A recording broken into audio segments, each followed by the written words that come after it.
자, 여러분, 안녕하십니까. 여러분, 쉴드 IELTS의 최경훈 선생님입니다.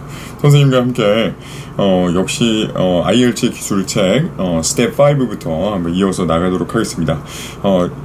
우리 교재의, 페이지 234페이지 한번 나가보도록 하죠.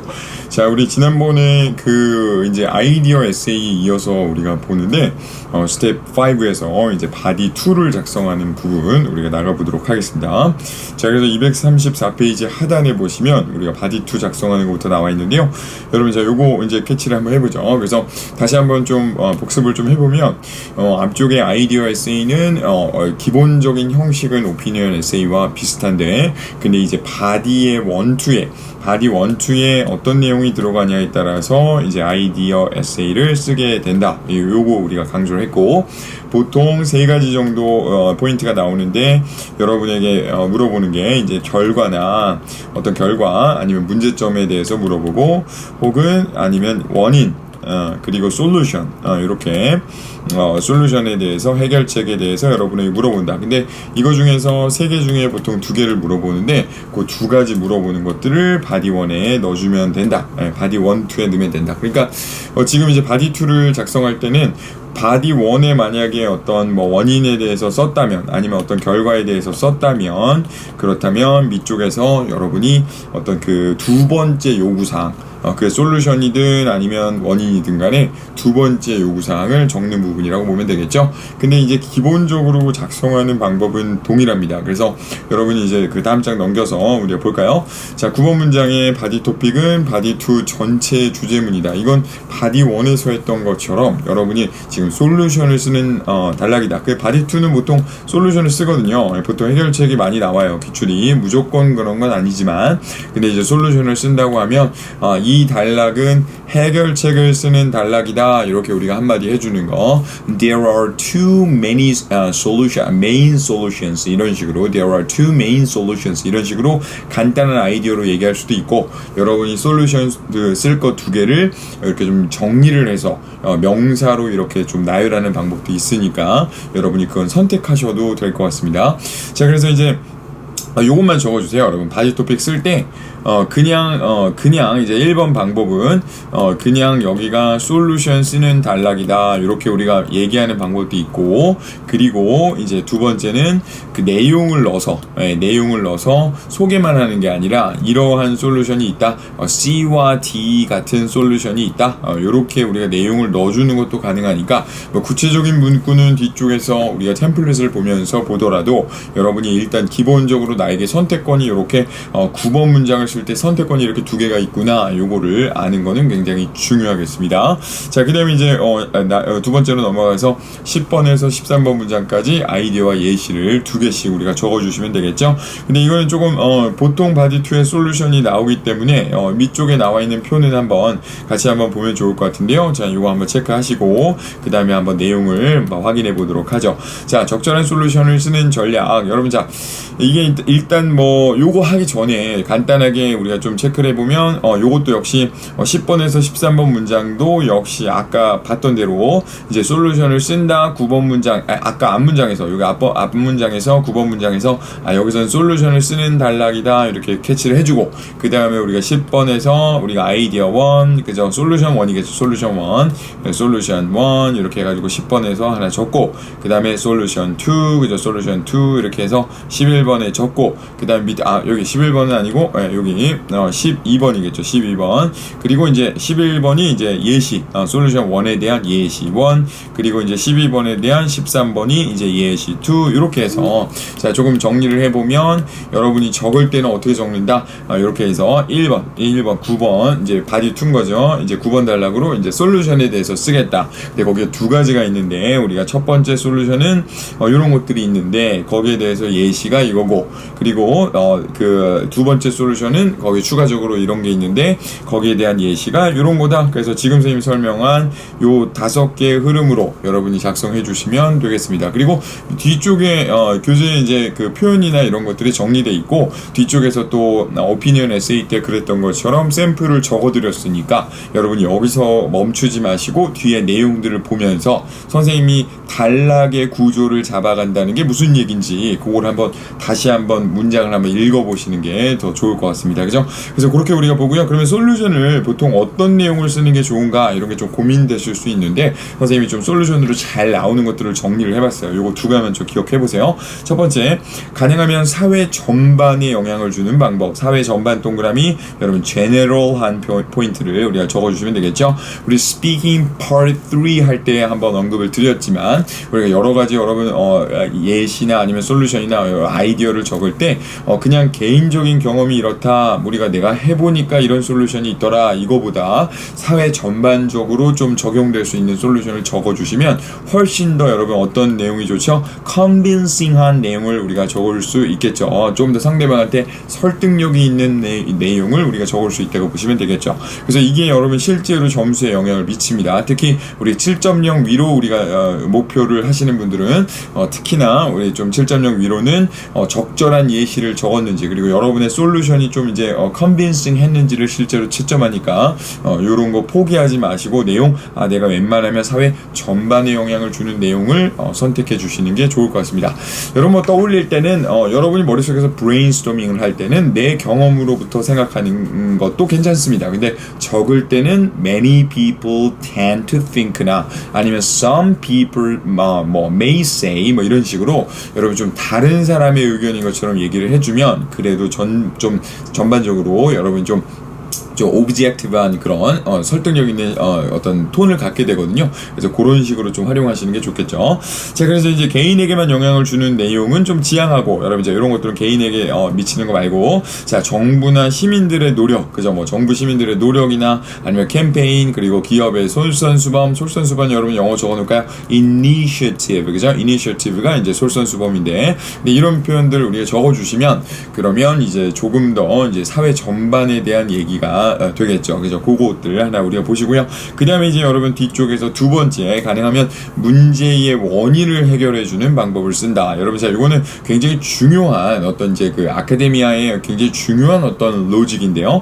여러분 어떤 문제가 있어요. 어떤 문제, 환경 문제, 뭐 해양 오염, 뭐 예를 들어 이거 해볼게요. 자 해양 오염, 바다에 갔더니 막 그 바다거북 그 콧구멍에서 막 빨대가 나오고 막 그 해양 오염이 너무 심한 것 같아요. 그래서 해양 오염이 심하다 이렇게 문제가 나와 있어요. 근데 그럼 여러분 보통 솔루션을 적을 때 여러분 보통 이게 그 글을 쓰다 보면 이런 논리를 알아야 좀 쉽게 쓰는 경우가 있는데 여러분 자 보통 여기다가 솔루션을 맞추시는 경우가 있거든요. 그래서 해양이 오염됐으니까 여기다 솔루션으로 뭘 쓸 수 있죠?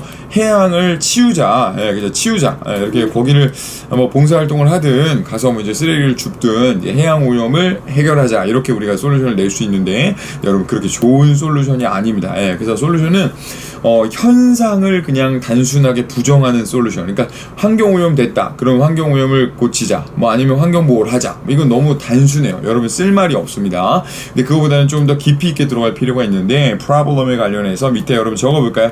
cause를 우리가 잡아주는 게 좋겠죠. 그래서 cause를 물어보든 안 물어보든 뭐 문제에서 물어봤다면 당연히 적었겠지만 바디 1에 안 물어보더라도 cause를 좀 생각해서 솔루션을 적어주시는 게 훨씬 더 설득력이 높다는 걸 보시면 되겠죠. 해양오염 여러분 자 그 바다 코끼리 콧구멍에서 플라스틱이 나왔다는 건 원인이 뭐라는 거죠? 왜 이렇게 플라스틱이 거기까지 가가지고 왜 이제 그 태평양 바다에 이렇게 많이 뿌려졌나요? 자 우리가 플라스틱을 overuse 했기 때문이죠. 그래서 플라스틱의 overuse overuse가 이제 원인이 됐다 이렇게 됐다면 그러면 단순히 해양이 오염돼 있으니까 해양을 치우자 이게 이제 단순한 솔루션이라면 그게 아니라 조금 더 우리가 깊이 있게 들어가서 이 원인을 해결해주면 되겠죠. 원인을 해결해주는 솔루션이 좋은 솔루션입니다. 그게 뭐죠? 그러면 overuse를 안 하면 되겠죠. 그래서 우리가 종이 빨대를 쓴다거나 뭐 어떤 플라스틱을 줄이는, 그죠? 플라스틱 그 어떤 사용량을 줄이는 방법을 솔루션에 적어주시면,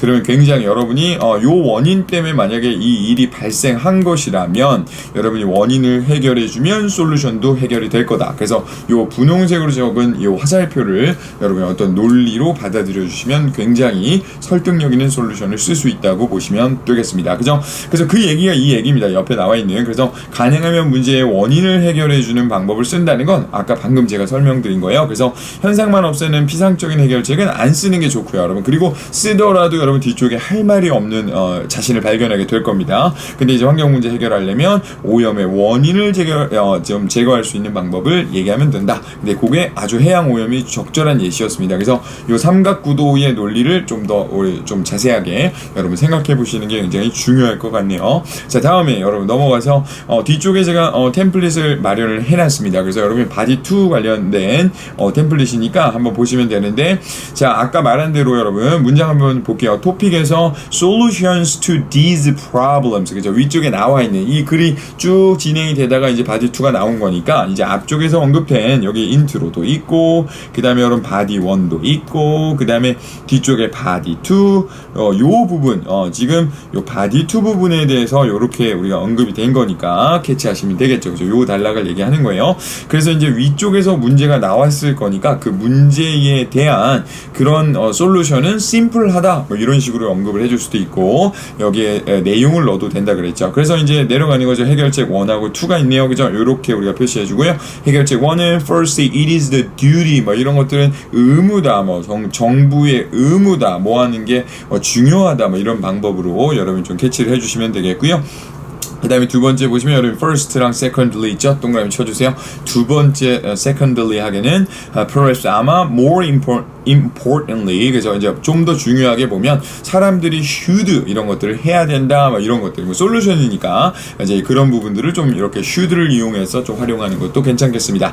자, 여러분, 자, 그래서 요런 게 이제 해결책 1하고 2가 이렇게 두 가지로 firstly and secondly 이렇게 우리가 얘기하는 걸 봤으면 여러분도 이제 그런 디스코스 마커를 써가지고 뒤쪽에 내용들을 좀 적어주시고 정리해주시면 굉장히 좋을 것 같네요. 그래서 밑에 또 그거 말고도 이런 현상 말고도 밑쪽에서 이제 내용을 적는 거, 여기다가 이제 뭐 이제 요거는 이제 문제점을 여기 적는 거, 뭐 이런 문제가 굉장히 심각함에도 불구하고 거기에는 some solution이 있다 하고 요 뒤에다가 여러분 like 같은 거 써서 뭐 C와 D와 같은 그런 솔루션이 있다, 뭐 이렇게 표현하는 방법도 있다는 걸 제가 아까 설명드린 겁니다. 그래서 그냥 이렇게 심플하게 그냥 솔루션 쓰는 단락이다 이렇게 적는 경우도 있고, 그리고 여러분 이렇게 like C and D, 뭐 such as C and D, 뭐 이런 식으로 해서 여러분이 요 내용을 여기다 뒤에 적어주는 방법도 있다는 거, 그것도 하나 우리 캐치하시고 넘어가시면 되겠죠.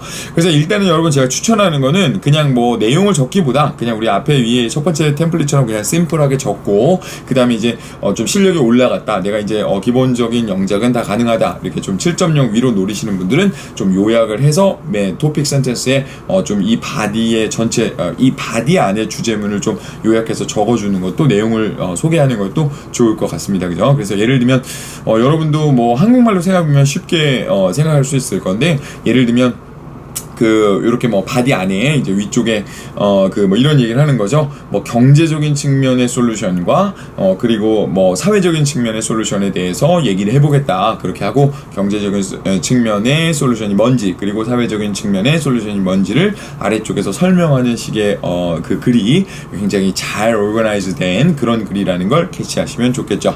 자, 좋습니다. 그 다음에 이제 우리가 다음 장 넘겨서 우리가 스텝 6 우리 한번 확인해 주시면 되겠죠. 그래서 스텝 6 컨클루전을 작성하라 이렇게 나와 있는데, 여러분 이제 요것도 역시 여러분 좀 체크를 해줘야 돼요. 이제 컨클루전만 남았는데, 컨클루전은 약간 오피니언 에세이랑 달라서 조금 문구나 이런 것들을 좀 봐주시면 좋을 것 같아요. 자, 여러분 진짜 14번 문장부터 들어갑니다. 결론 문장은 바디1의 내용을 요약하는 건데, 자, 여러분 원래 생각해보면 오피니언 에세이에서는 14번 문장에 in conclusion을 적고, 그 다음에 in conclusion 적고, 그 다음에 뒤쪽에다가 thesis statement를 원래 여기다가 paraphrasing 하는 하는 게 원래 오피니언 에세이에서 배웠던 겁니다. 그래서 실제로 여기도 결국 thesis statement를 패러프레징하는 건 똑같아요.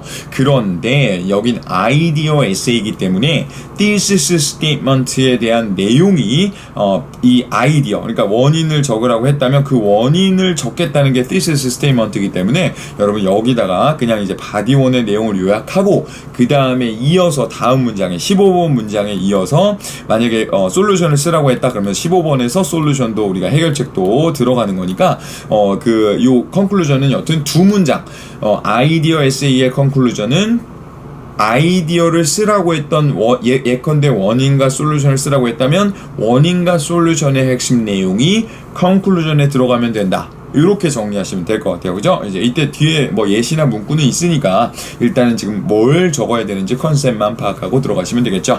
자, 그 다음에 여러분 14번 그러면 어떻게 쓰는지 A부터 볼까요? 결론 문장의 바디 1에는 바디 1에 적은 아이디어 2개 있죠. 그거를 좀 정리를 해서 좀 적어주시면 되겠고요. 여러분 아무리 아이디어 에세이여도 in conclusion이라는 표현은 안 적으시면 안 됩니다. 이건 적고 그 뒤에다 내용을 적으시는 거니까 그거 확인해 주시면 되겠고요. 자, 그리고 B는 템플릿에 필요한 표현을 골라서 문장을 좀 업그레이드 해보자. 그래서 이제 템플릿에 필요한 표현은 좀 뽑아가지고 여기서 이제 여러분 문장을 좀 업그레이드 하면 돼요. 자, 근데 하나만 보면 이런 식으로 하는 거죠. In conclusion, 14-1만 한번 볼게요. 자, therefore, 그래서, 그러므로, there are several negative effects. 이렇게 나왔죠. 이건 아마 결과를 쓰라고, 어떤 문제점이 있냐? 문제점을 쓰라고 나온 아이디어 에세이인 것 같네요. 그래서 이런 것들 이렇게 얘기하고, 뭐와 관련된, 이것과 관련된 그런 안 좋은 이펙트가 있다. 그래서 여기서 아마 토픽이 들어갔겠죠, 여기에. 그 다음에 이 이펙트는 그 결과는 뭐냐면, can cause, 야기할 수가 있습니다. 자, A와 B를 야기할 수 있다. 이렇게 보시면 되겠죠. 그래서 요게 conclusion의 첫 번째 문장이라고 보시면 되겠고요. 요 A, B에는 여러분이 그 body 1에 적었던 아이디어 1 그리고 아이디어 2 그냥 요렇게만 우리 들어가면 된다고 확인하시면 되겠습니다. 자, 그리고요 다음 장 넘겨서 자, 그리고 이제 밑에 것도 여러분 보면서 좀 내가 쓰고 싶은 표현들은 없나 한번 확인해 보시고 그걸 적극적으로 좀 넣어보셔도 좋을 것 같습니다. 그죠? 그 다음에 이제 15번 가볼까요? 자, 다음 요약 문장은 body 2의 아이디어를 정리해서 적어라 이렇게 나왔는데 아까 얘기한 대로 이제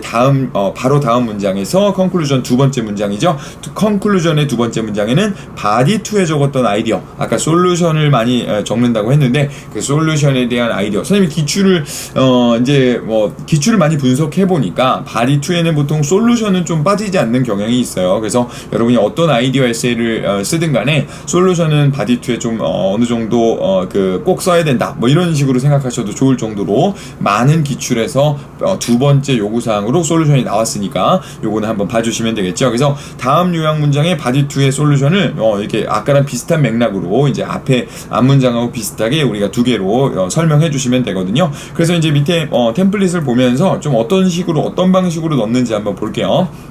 자, 한번 솔루션을 한번 해보면 예를 들면 요런 게 있겠죠. 자, 요거 한번 해볼까요? 자, 요게 15-7번 요거 한번 보면 그러나 이런 앞쪽에서 이제 아까 14-1 보면 이러이러한 문제점을 야기할 수 있다. 이게 좀 문장이 복잡한 걸 했는데 근데 코즈로 해서 여기 이제 안 좋은 문제점들이 A, B에 나왔다면 뒤쪽에서 이제 however 이렇게 하면서 그러나 C와 D가 이런 것들이 can be the solution 이렇게 나와서 이런 것들이 솔루션이 될 수 있다. 요렇게 우리가 정리해 주시면 아주 깔끔하게 정리가 된다고 보시면 되겠죠. 그래서 이제 그렇게 보고요. 그 다음에 16번 문장 한번 이어서 우리가 보도록 하겠습니다. 자, 16번은 이제 미래에 대한 문장인데 역시 우리가 생략 가능하다고 보시면 되겠고요. 아직 우리가 7 위로 올라가지 않아도 되면 이제 요 16번 정도는 그냥 과감하게 생략하고 쓰셔도 전혀 무방하겠습니다.